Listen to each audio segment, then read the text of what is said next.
we are recording it. About to open the meeting for the Street and Light Committee. It is now 6 o'clock. And Has anyone heard from Ms. Jones? I haven't heard I talked to her earlier today. from her. Was she coming I in? gotta admit, I'd never asked her and never brought it up. I just talked to her and she said she was gonna be here, tomorrow morning. Okay. You can give her a call. Do you want to start with? Yeah, I can do that. If you want, her phone, she called me earlier today and I just returned you guys. All right, Nottoway Avenue parking. We went and looked at it today. In fact, Jennifer, Daniel, and I rode over there. I don't have a recommendation from VDOT, but the request has been, and it's not a formal request, but Peanut Johnson, Lewis Johnson, who lives on Nottoway Avenue, where we just put some curb and gutter and sidewalk in, had inquired about on-street parking. And I went over there and looked at it, and I just don't believe there's room for an 11-foot car or additional travel lane and to keep people from having to get out in the yellow double line. We can go look at it, we'll go take a ride, and we'll go take a peek at it and see what you guys think. But I don't think on-street parking is gonna be a possibility there. I know everybody would like to park in front of their house, but everybody got a driveway when we went through there. So everybody can park off-street. We put a driveway in for every house. So there shouldn't be any, and even a vacant lot, we put in a driveway in, and I put in a second or extra driveway for Mr. Johnson so he could drive his trailer around in a loop. So we went out of our way on the driveways. Everybody was satisfied. Everybody, if there was a culvert pipe, if it was even questionable, we put a driveway in. So everybody can park off-street. I don't believe there's enough room, and my recommendation as we ride out would be, I don't think we need to post it because no one's doing it right now. But Lewis Johnson did ask whether or not he could park on street. It may be a moot point since we put in the circular driveway for him that he can get his trailer around. And maybe that was the question or the reason why it even came I up. guess is it due to, like, if somebody wasn't gonna have a family reunion or something, where would everybody park down there? Well, it's not posted. So you can park You there regardless. can do it without getting a ticket, okay? If we ever posted it and said no on-street parking if it became a problem, but specifically Lewis Johnson asked, I call him Lewis but Peanut, everybody knows him by that. Okay, so where I live on Nottoway, it is posted. It is posted. This is the new part where we just put the curb where and do you gutter. live on Nottoway? Where do you live on Nottoway Avenue? Where do I live?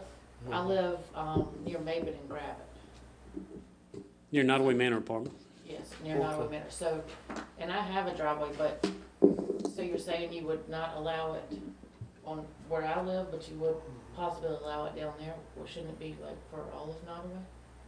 We'll take a look at it. We're gonna go right out there and check it out, but I don't think it's an appropriate place. I just don't think it's wide enough, to tell you the truth. The pavement for a car to be on the shoulder or up against a curb line and then have two travel lanes passing without having to get one across the yellow line. Is your street got signs on it? Yeah, where I live is, it's posted. No parking sign. But down further it isn't. I don't guess it's It's not. posted. It's not posted. But we haven't had anybody doing it. And this is an old request. I bet you, how long ago did Peanut ask us I about this? remember when he asked it. 9 months ago, a year ago or something? I remember. Okay. So heads up, that is a street committee. LED conversions, because you are the street and light committee and not just a street committee, there's a letter in your packet from McDonald's. And I've gotten a second one from the gentleman that owns the car wash down there on South Main Street next to Clay's Garden Center. Parking company, asking about the same information. The state of Virginia has a state corporation commission that governs electric cooperatives and investor-owned with Dominion and APCO and all the cooperatives.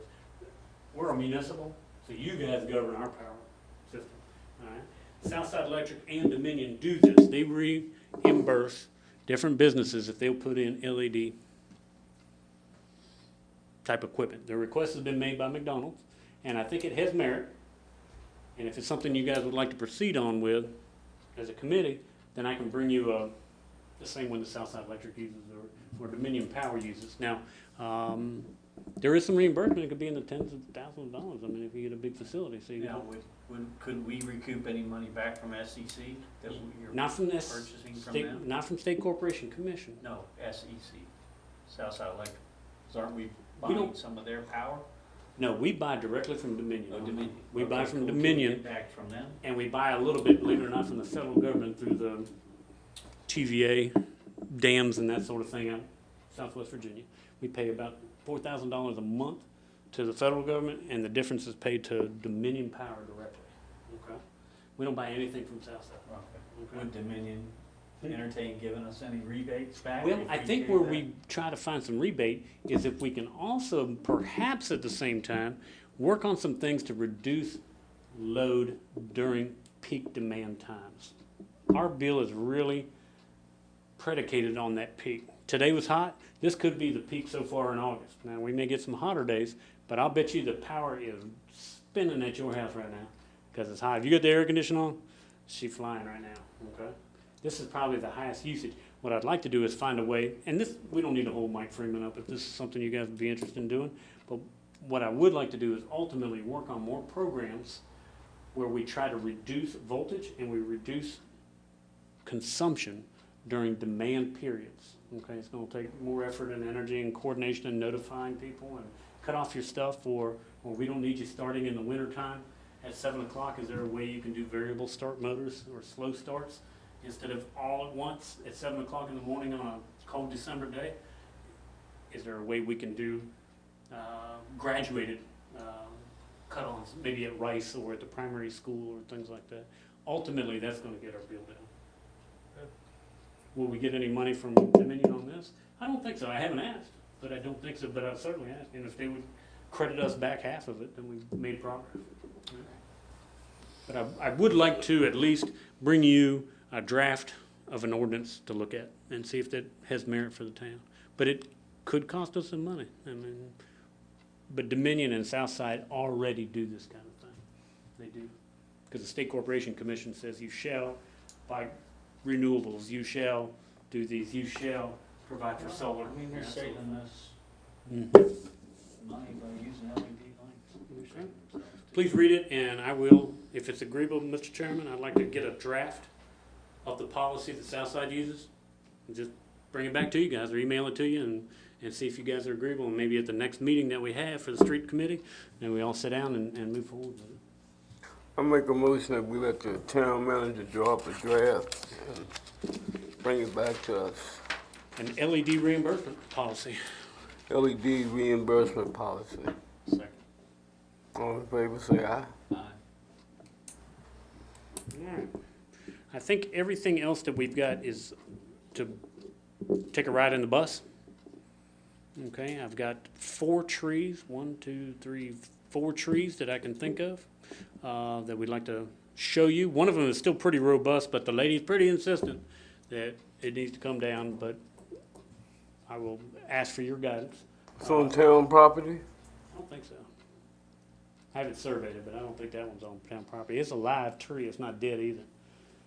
It's just a tree that's a nuisance for an elderly lady here in town. Yeah. But it's not threatening our power lines If it were to die, it may drop limbs on Main Street. We've cut some dead limbs out of it, that's over Main Street. But I told her I would check you guys and see if there's something that you guys see that I don't see, but we'll take a peek at it. And then there's 3 dead trees. One has been brought to my attention by the property owner, and 2 of them, I do believe we could cut the tops out of them and save ourselves some headaches in hurricane season and that sort of thing. If you'd like to take a look at those trees. And Pickett Court.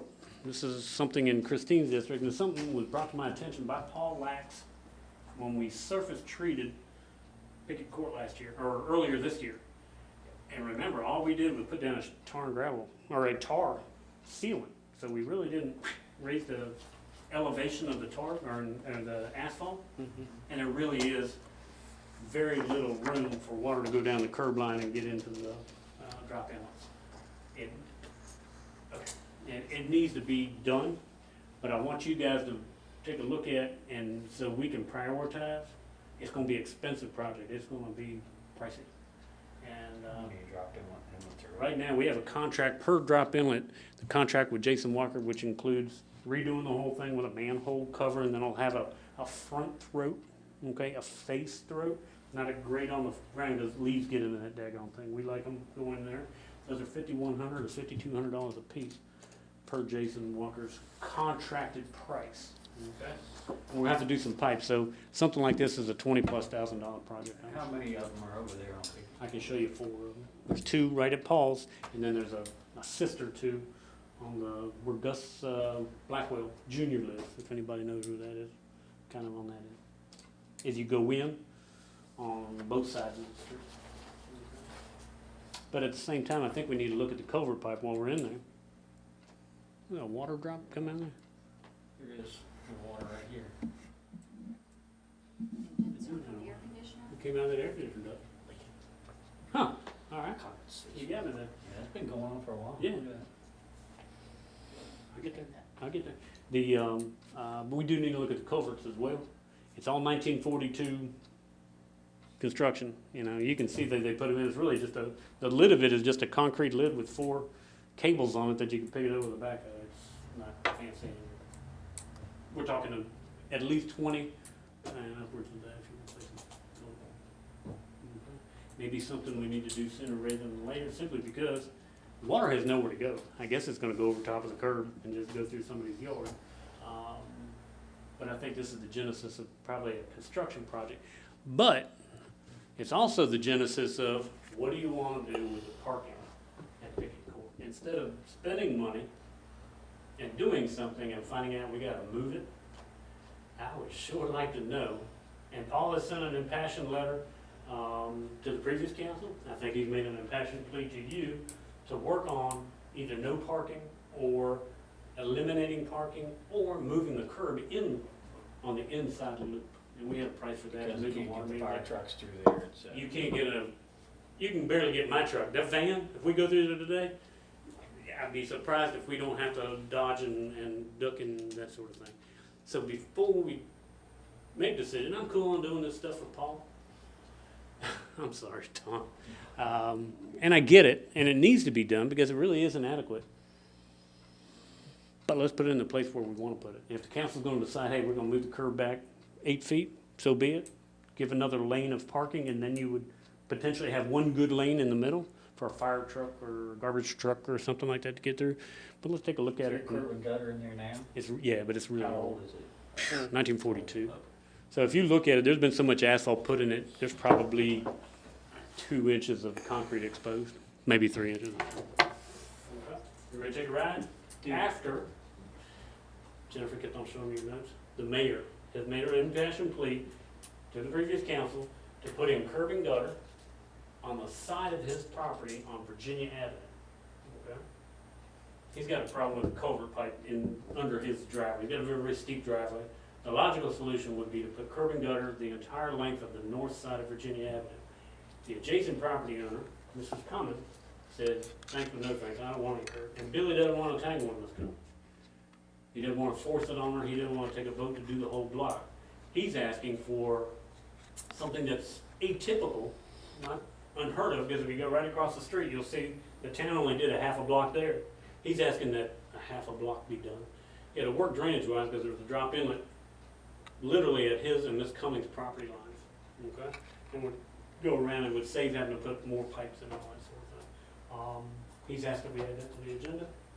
Previous council voted no. They wanted to do the whole block or nothing. Okay? He's asked that it be revised with the new council. Okay? And it's probably something that we're spending more time talking about because it is a council person again. We want to make sure that that is out front, in the open, and everybody understands. It's not that you have to do a full block. It's just typical. We do a full block. We hate doing sections, you know, a little bit here, a little bit. We try to do the whole block for drainage purposes and work better. But Billy is a particularly different situation because it will work without having to go all the way block, because his block is unusual that both go to the middle. This Cummins' drains down to the middle, and his drains down to the middle, okay? So if you'd only do half, it's not like we're gonna dump water on this Cummins, because everything that he would produce, or the curb would produce in front of his property, would go in that drop inlet. Most of them, they have fall throughout. So if you only do here, or you only do at the bottom, all you're doing is building a dam and making a mess. Okay. You ready to ride?